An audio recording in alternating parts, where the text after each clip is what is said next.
Welcome back. It's me again, one more time.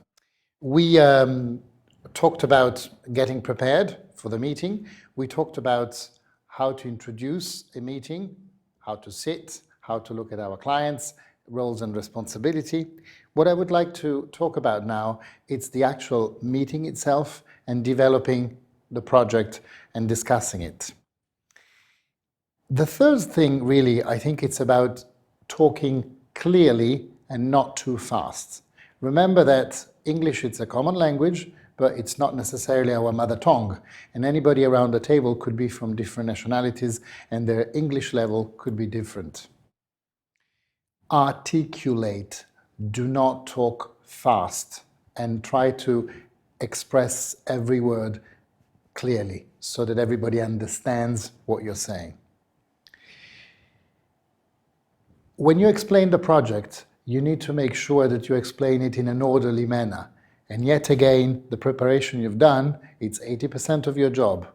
The more clear you are about what are the key issues about the project, what are the things that are most important to you and obviously for your client in your project, this is what you need to focus on.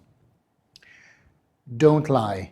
What I mean by don't lie, it's the fact that in our world it is very difficult to disguise the truth. So if you don't know something, if you're not sure about something, it's much better for you to actually say it or ask a question than lie about something you're not aware of. Different ways of answering if you're not sure about the answer or if you do not know the answer. I've actually written down some of them. The first one could be, I'm afraid I'm not aware about this particular issue, but let me look into it. Or you could say, let me check and I will get back to you ASAP. ASAP, as soon as possible. English people use this all the time. So don't be afraid, ASAP, as soon as possible. It doesn't actually mean tonight, but it means in the shortest possible amount of time. Another one could be, I don't know the answer right now, but I will ask Susanna to get back to you tomorrow. You've been talking about the project. You're not sure whether the other people actually understood what you wanted to say. So rephrase it, reformulate it. Ask the others to reformulate for you. It's very important because it means that you're both on the same length and you're both on the same understanding.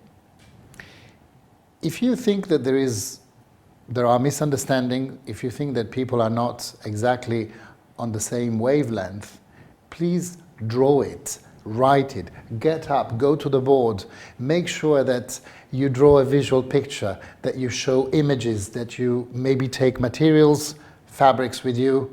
You need to have your client live the dream, but it has to become his dream. That's the most important thing.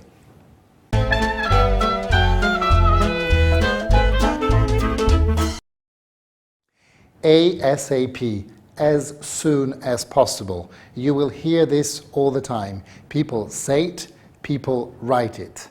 It's like BYO, bring your own, but that's about bringing your own bottle of wine, so it's a different thing.